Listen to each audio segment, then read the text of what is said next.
Okay, Bismillahirrahmanirrahim. Now our part 7 speaks about the acquisition of land for the company. Uh, we have discussed that the land will be acquired for the two purpose. Number one for the company purpose and the second one is for the public purpose. But now in part 7 from section 38 to 44 we will discuss only and only about the acquisition of land for the company purpose. Section 38 speaks about the companies may be authorized to enter and survey. The same situation as mentioned in the section 4, that the powers of collector or any other authorized person to enter and conduct the survey of the land. But here the officer shall be mean that officer of company, and that officer of the company will be authorized by executive district officer revenue to enter upon such land and conduct such survey whatsoever the case may be. We are reading the text of section 38. Company may be authorized to enter and survey. The executive district officer revenue may authorize any officer of company desiring to acquire land for the purpose to exercise the power conferred by such subsection 2 of section 4. जो section 4 के subsection 2 में mention है वो सारे powers executive district officer revenue किसी भी company के officer को ऑथोराइज करके दे सकता है. In every such case section 4 shall B provisional government executive officer. sorry The provisional government executive officer. Remember when we are discussing about the in definition class we have discussed that government means the provincial government, if you remember.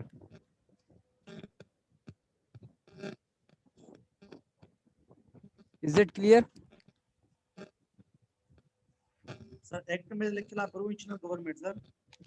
Sorry Sir, act में the provisional government लिखा provisional government. Ji.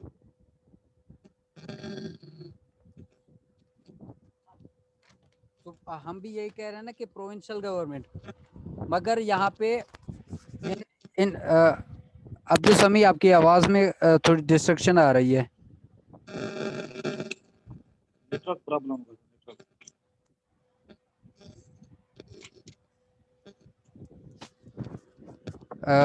Sir who appoints the company officer. Listen, company officer को हम यहाँ पे appoint नहीं कर रहे, we are just giving authority, authorisation. पहले क्या था कि कलेक्टर इंटर हो सकता था किसी भी लैंड को बिफोर द एक्विजिशन, जो सेक्शन 4 में नोटिस है. उसके बाद पावर जो है वो कलेक्टर के पास है या किसी अथोराइज्ड पर्सन के पास है कि वो किसी भी जमीन पे अंदर जाके सर्वे कर सकता है, जो आपके सेक्शन सब सेक्शन 2 में है. Thereupon it shall be lawful for any officer either generally और specially authorised by the collector. यहाँ पे कलेक्टर है, मगर जो हमारे पास अब सेक्शन 38 है वहाँ पे एग्जीक्यूटिव डिस्ट्रिक्ट ऑफिसर रेवेन्यू जो है वो ऑथोराइज करेगा किसी भी ऑफिसर को जो कि कंपनी का ऑफिसर होगा. फॉर व्हाट पर्पस, कि वो अंदर जाए और उस जमीन को सर्वे करे कि ये जमीन किस पर्पस, क्या ये जमीन हमारे काम आएगी, मतलब कि कंपनी के काम आएगी या नहीं आएगी, और उसको मैयर भी कर सकता है, वहाँ पे मार्क्स भी लगा सकता है, निशान लगा सकता है कि यहाँ से लेकर यहाँ तक हमें ये ज़मीन एक्वायर होगी, डिग कर सकता है. और जो भी रिक्वायरमेंट जो पावर सेक्शन 4 में मेंशन किए गए हैं सब सेक्शन 2 में, वो सारे कंपनी का ऑफिसर भी यूज कर सकता है. In every such case section 4 shall be constructed as if for the word for such purpose. जहाँ पे सच पर्पस यूज होगा वहाँ पे हम कहेंगे for the purpose of company या फॉर द कंपनी पर्पस. और वहाँ पे जो वर्ड ऑफिसर लिखा हुआ है, सो अगर 38 के तहत अगर वो बंदा जा रहा है तो ऑफिसर ऑफ कंपनी हम उसे कंसीडर करेंगे. Is it clear? In short section 38 speaks about the authorization of a officer of a company to enter and survey any land जो उसे acquire करना चाह रही है. और इसको ऑथराइज कौन करेगा? Executive district officer revenue, right. Now another thing कि इंडस्ट्री, जो कि इंडस्ट्री वैसे होती कब है? अच्छा, आप में से कोई बता देगा कि what is the key difference between industry and factory?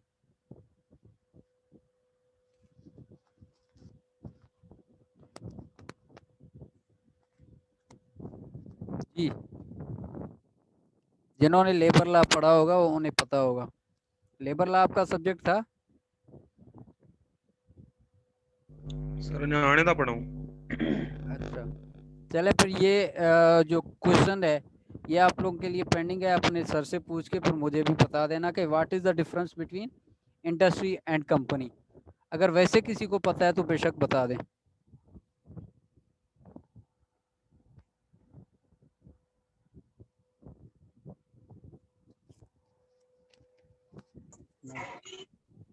जी अमीर अली, नहीं किसी को। फैक्ट्री में चीज बन के आती है और इंडस्ट्री में चीज बनाती है।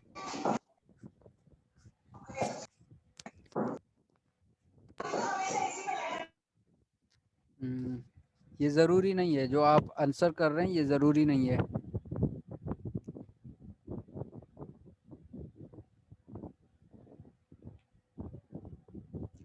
चले आपकी बात पे आते हैं। जो आइस फैक्ट्री है, as I know factory is part of industry, yes.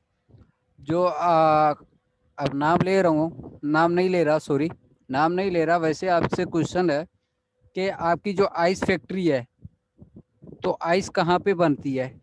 क्या इंडस्ट्री में बनने के बाद आइस फैक्ट्री पे आती है, या जो हमारे पास काटन फैक्ट्री है तो क्या पहले हम काटन इंडस्ट्री में काटन को बना के उसके बाद हम यहाँ पे भेजते हैं?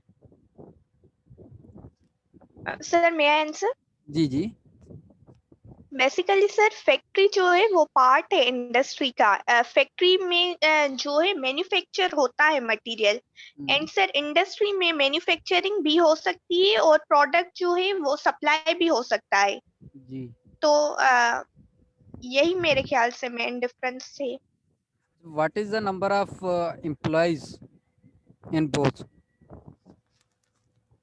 सर ये डिपेंड करता है फैक्ट्री एंड इंडस्ट्री के सिस्टम पे कि उस उनमें कितने मतलब मेंबर्स की रिक्वायरमेंट है। ये जरूरी नहीं, जब तक मिनिमम 100 एम्प्लॉय या वर्कमैन ना हो तो वो इंडस्ट्री नहीं कहलाती, राइट। Okay sir. और अगर वो बाकी सारे काम इंडस्ट्री वाले कर रही है मगर उनके जो नंबर ऑफ वर्कमैन है वो कम है तो तब भी हम उन्हें इंडस्ट्री नहीं कहेंगे। और फैक्ट्री में एक बंदा भी हो सकता है, 10 बंदे भी हो सकते हैं, 100 भी हो सकते हैं सर।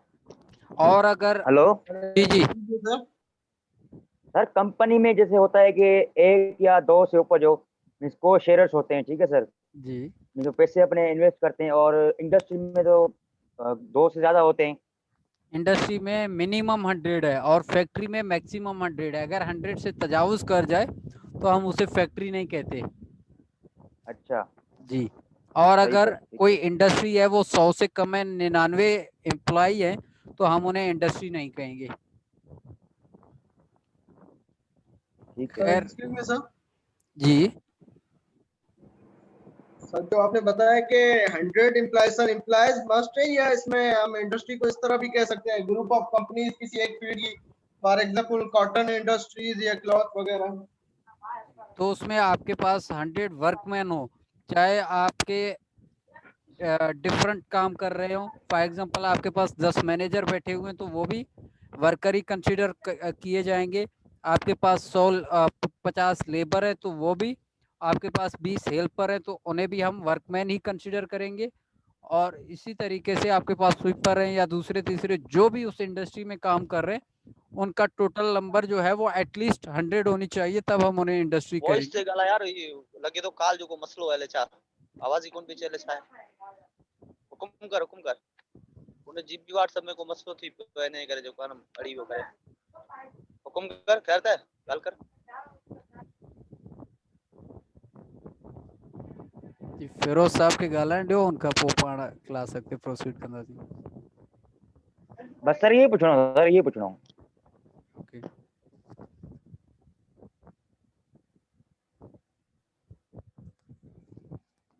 सर आप बता दें अगेंस्ट फैक्ट्री और इंडस्ट्री के एम्प्लॉयज़ की प्रोसेस।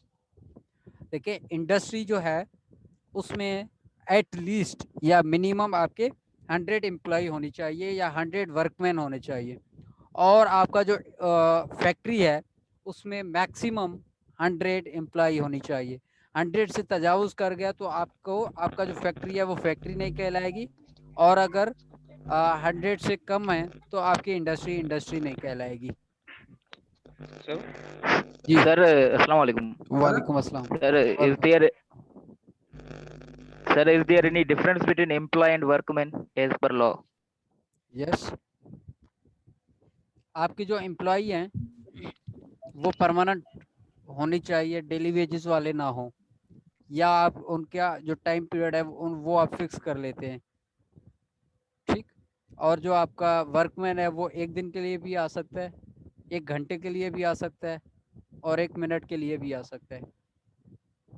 सो ये ज़रूरी नहीं है कि आपका वो एम्प्लॉई हो, किसी और का एम्प्लॉई है, ठीक, आपके इंडस्ट्री का नहीं है लेकिन किसी और फॉर एग्जांपल TCS वाला है, वो उसका काम ये है कि वो सिर्फ और सिर्फ आपके इंडस्ट्री के TCS या जो पार्सल हैं वो लेके जाए, वो लेके आए। सो वो भी, मगर सैलरी आप उन्हें दे रहे हैं, आप सैलरी दे रहे हैं किसको? TCS को, लेकिन TCS क्या कर रही है, उस बंदे को सिर्फ और सिर्फ आपके इंडस्ट्री तक महदूद करके उसे पेमेंट कर रही है। सो ये एम्प्लॉय हुआ किसका? TCS का, लेकिन ये वर्कमैन आपके इंडस्ट्री का कंसीडर किया जाएगा। सर जी मैनेजर कहने सर में कोई जिस तरह हर्ज आपने नहीं। कहा कि जी सर जिस तरह आपने कहा कि 100 से प्लस हो जाएंगे तो इंडस्ट्री हो जाएगी। सर फॉर एग्जांपल मेरा कोई मार्ट है या शॉपिंग मॉल वगैरह, तो सर मेरे पास 100 से ऊपर एम्प्लॉयज हैं तो वो इंडस्ट्री तस्वीर किया जाएगा। मैंने ये नहीं कहा, मैंने कहा इंडस्ट्री के लिए एटलीस्ट 100 एम्प्लॉय होनी चाहिए और फैक्ट्री में 100 से तजावुज़ ना करे, मैंने सिर्फ इतना कहा है। ये ज़रूरी नहीं है कि जो भी चीज़ है वो उसमें 100 तजावुज़ कर गए तो वो इंडस्ट्री बन जाएगी, ऐसे मैंने नहीं कहा। मैंने ये कहा कि अगर आप किसी चीज़ को इंडस्ट्री कंसीडर करना चाह रहे हैं तो उसमें एटलीस्ट 100 होने चाहिए, और अगर आप किसी को फैक्ट्री नाम देना चाह रहे हैं तो उसमें आपके पास जो एम्प्लॉई हो या आपके पास जो वर्कमैन हो वो एटलीस्ट और मैक्सिमम 100 होने चाहिए। इससे ऊपर अगर चले गए तो आपके पास कंपनी भी आ सकती है, या पब्लिक कंपनी, प्राइवेट कंपनी, या कोई और नाम भी आप दे सकते हैं, मगर वो लीगली आपका फैक्ट्री या इंडस्ट्री काउंट नहीं होगा। जी सर जी सर असां इहो पिया चवणु चाहियूं त बेसिकली ॾिठो त इहो वञे त पहिरियों त फैक्ट्री ऐं इंडस्ट्री में डिफरेंस छा आहे? एम्प्लॉयज़ जी ॻाल्हि त बाद में ईंदी न सर। त जेका असांखे ॻाल्हि सम्झ में अचे थी त उहा ईअं आहे त मिसाल अगरि पर्टिकुलरली जेका बिल्डिंग आहे कंहिं बि प्रोडक्शन जी, उनखे असां चवंदा आहियूं इंडस्ट्री, जी ऐं जेका उनजी प्रोडक्शन आहे या जेके उन सर्विसिस वग़ैरह आहिनि उन्हनि खे असां चवंदा आहियूं फैक्ट्री। इहा ज़रूरी न आहे। डिफरेंस त इहो आहे न सर। मेन डिफरेंस इहो आहे, पर इन सां गॾोगॾु ॿियूं बि आहिनि जेके तव्हांखे लेबर लॉ वारो टीचर मूंखां बहितर सम्झाए सघे थो। छो त सर एम्प्लॉइज त पोइ ॾिसो सर, अगरि हिकिड़ी का बि न, बिकॉज़ असांजो हिते जेको डिस्प्यूट आहे उहो नंबर ऑफ एम्प्लॉइज से आहे in the land acquisition act, that's why I have discussed only employees. अच्छा जी सर मैंने गूगल किया है, वो आपको चैट में भेजा, वो पढ़ लें गूगल में। A factory is manufacture plant. Industry refers to the production of material or service within a economy. This is the main difference between the factory and industry. Google. So मैं इस पे जा ही नहीं रहा, because मैं अपने portion तक महदूद हूँ जो हमारे पास लैंड एक्विजिशन में सेक्शन 38A के मुताबिक है। सो मैंने सिर्फ और सिर्फ उस पॉइंट को क्लियर करने के लिए यह डिस्कशन छेड़ दी है। So industrial concern to be deemed a company for the certain purpose. Now हमने ये डिस्कस किया है कि इंडस्ट्री के लिए 100 एम्प्लॉय होने चाहिए, मगर एक ऐसी इंडस्ट्री है जो कि प्रॉपर इंडस्ट्री नहीं है, लेकिन वो जो काम कर रही है, जिस तरह आप लोगों ने इंडस्ट्री की डिफिनेशन या इंडस्ट्री का पर्पस बता दिया है, वही काम कर रही है, लेकिन वहाँ पे नंबर ऑफ एम्प्लॉय जो है वो 100 नहीं है, तब भी हम उस इंडस्ट्री को इंडस्ट्री ही कंसीडर करेंगे for the purpose of acquisition of land, और हम कहेंगे कि ये कंपनी है और ये इसके पास वही पावर है कि वो एंटर हो सकता है और इसके ऊपर ये प्रोविजन एप्लीकेबल होंगे। My concern is only up to the number of employees, number of workman in a industry as per section 38A of the Land Acquisition Act 1894. So reading the text from section 38A, an industrial sir एक person, थोड़ा question था, जी थोड़ा sir side है, अगर sir इस industry के लिए तो एक पर्टिकुलर इंडस्ट्रियल जोन हर सिटी में होता है अलग, अगर मैं रेजिडेंटल में अपनी इंडस्ट्री खोल सकता हूँ या नहीं? हाइट क्वेश्चन है। देखिए यहाँ पे आपके पास वो तो एक अलग चैप्टर है कि आप वहाँ पे कर सकते हैं या नहीं, इसके लिए आपको प्रोविंशियल गवर्नमेंट से परमिशन लेना पड़ेगा। सो अगर आपको प्रोविंशियल गवर्नमेंट परमिशन दे रही है तो फिर आप लैंड एक्वायर करेंगे, मगर यहाँ पे जो हम ये डिस्कस कर रहे हैं कि वहाँ पे आप फॉर एग्जांपल आप ये कर रहे हैं कि भाई इंडस्ट्री तो हम बना रहे हैं, लेकिन जो मेरे इंडस्ट्री के वर्कमैन हैं उनके लिए मैं यहाँ पे जगह बनाना चाह रहा हूँ, सो यहाँ से मुझे कन्वीनियंट होगा इंडस्ट्री तक जाने में और आने में, सो इस वजह से मैं ये ज़मीन जो है वो एक्वायर कर रहा हूँ। सो ये डिफरेंट सिचुएशंस हैं, वो इसकी जो प्रॉपर परमिशन है वो आपको प्रोविंशियल गवर्नमेंट ही देगी, मगर फॉर एग्जांपल अगर आपको प्रोविंशियल गवर्नमेंट ने इजाज़त दे दी तो उसके बाद आपके पास क्या क्या पावर्स होंगे वो हम डिस्कस करेंगे। एंड सर अगर फेडरल गवर्नमेंट कोई अपनी इंडस्ट्री वगैरह किसी प्रोविंस में लगाना चाहती है तो? देखिए इस वक्त जो है वो प्रोविंशियल गवर्नमेंट के पास अपने अख्तियारात हैं, प्रोविंशियल गवर्नमेंट की ही ज़मीन है। फेडरल की ज़मीन इस वक्त सिंध में फेडरल की कौन सी ज़मीन है तो वो आपको एक वर्ड यूज़ होता है वो मैं भूल रहा हूँ, एपशोर पता नहीं क्या ऐसा कोई वर्ड है, तो वो आपको फिर भी प्रोविंशियल गवर्नमेंट से परमिशन लेने के बाद फिर फेडरल गवर्नमेंट वो करेगी, एक्वायर करेगी। आगे चल के हम पढ़ेंगे अगर फेडरल गवर्नमेंट करना चाह रही है तो वो भी प्रोविंशियल गवर्नमेंट को कहेगी कि भाई मुझे ये ज़मीन एक्वायर करनी है, आप ये मुझे एक्वायर करके दें, तो फेडरल गवर्नमेंट भी प्रोविंशियल गवर्नमेंट को कहेगी, फिर प्रोविंशियल गवर्नमेंट वो सारा कुछ करेगा। होप सो कि ये आगे हम जाके डिस्कस करेंगे, अगर ना भी किया तो ये आप माइंड पे रख लें। Is it clear? Okay sir. Sir मेरा पेपर है, प्लीज मेरी Yes, sir. अटेंडेंस लगा दीजिएगा। आप ऐसा करें सीआर को या जीआर को बता दें, जिन जिन का पेपर है वो अपने रोल नंबर सीआर को, अगर मेल स्टूडेंट है तो फीमेल है तो वो जीआर को अपने सीट नंबर बता दें जिन जिन के पेपर्स हैं। Okay, now an industrial concern ordinary employing not less than 100 workmen on by an individual or by an association of an individual not being a company desiring to acquire the land for the erection of the dwelling house for the workmen employed by concern or for the provision of amenities directly connected therewith shall for as concern the acquisition of such land be deemed to be company for the purpose of this part, and references to the company in section 5A 6 7 17 and 50 shall be interpreted as reference to the such concern दीजिएगा। Okay, अब यहाँ पे क्या है कि ऐसी कोई industry है जो या तो 100 से तजावुज़ कर रही है मगर वो कंपनी नहीं है, तब भी हम उन्हें कंपनी कंसीडर करेंगे, या अगर इसकी इंटरप्रिटेशन है फर्दर कि अगर उसकी नंबर ऑफ एम्प्लॉय 100 से कम है मगर वो काम सारा वही कर रहा है जो एक इंडस्ट्री कर रही है, जो एक कंपनी कर रही है, तो फिर हम उसे भी एक कंपनी कंसीडर करेंगे और सेक्शन 5A 6 17 7 17 एंड 50 ऐसे ही इंटरप्रेट करेंगे जिस तरह उनके लिए मतलब कि जो रजिस्टर्ड कंपनी है या कंपनी पर्पस के लिए हम यूज़ करते हैं। और The provision of section 6 to 30 both inclusive shall not be put in force or in order to acquire the land for the company unless with the previous consent of the executive district officer, nor unless the company have executed the agreement herein after mentioned. अब क्या हुआ कि section 6 to 37 वहां पे हमने क्या किया कि हमें डिक्लेरेशन से लेकर पेमेंट तक हमें जो कुछ भी करना है, जब तक previous sanction, previous permission executive district officer revenue की हम नहीं लेते, तब तक हम इस प्रोविजन में नहीं जा सकते, इनको अप्रोच नहीं कर सकते जब तक ये एग्रीमेंट कर लें।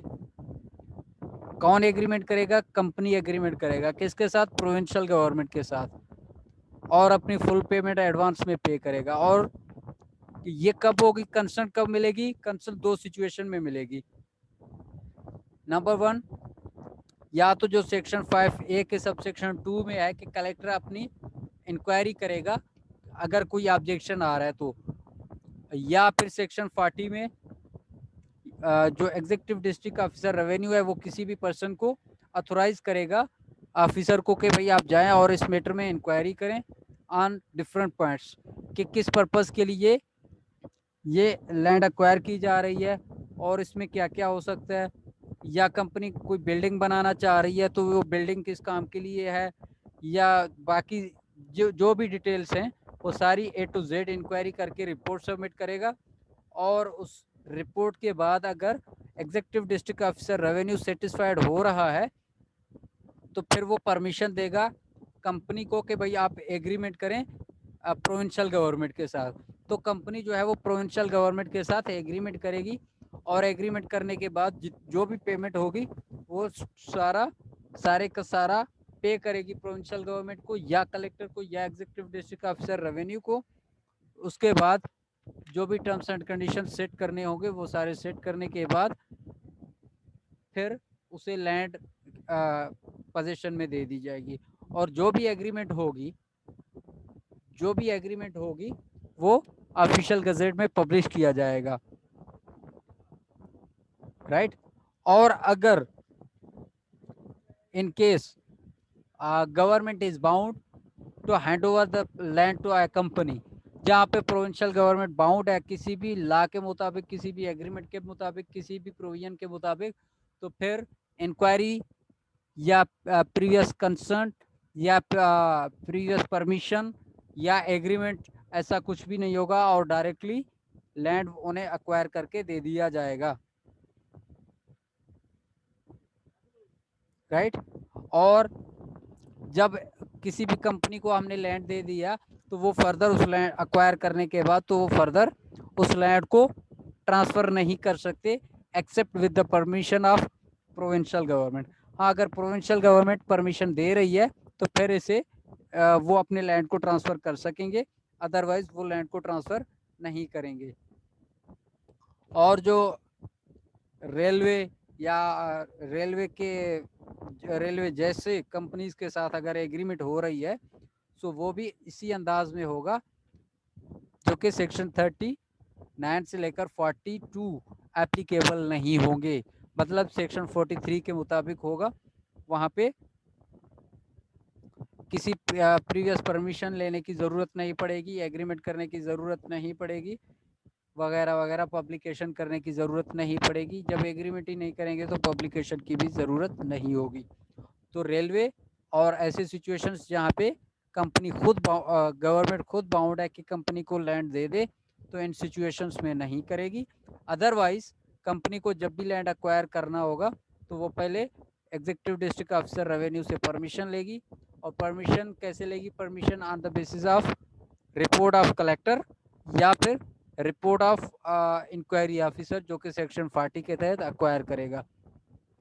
एक्वायर करने के बाद वो फिर प्रोविंशियल गवर्नमेंट के साथ एग्रीमेंट करेंगे, फिर एग्रीमेंट को पब्लिश करेंगे ऑफिशियल गजेट में। सो उसके बाद उसे लैंड हैंडओवर किया जाएगा। सो सेक्शन 44 तक हमने कवर कर लिए। यहाँ तक अगर कोई क्वेश्चन हो तो आप पूछ लें, अदरवाइज इंशाल्लाह we will have last class के सेक्शन 44 से लेकर इंशाल्लाह सेक्शन 55 है कि 57 है मेरे ख्याल में, 55 सेक्शन है total.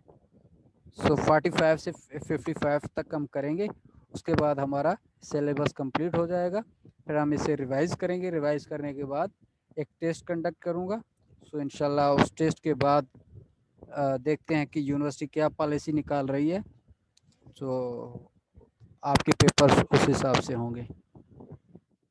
Is there any question और कंफ्यूजन और क्वेरी, प्लीज आस्क।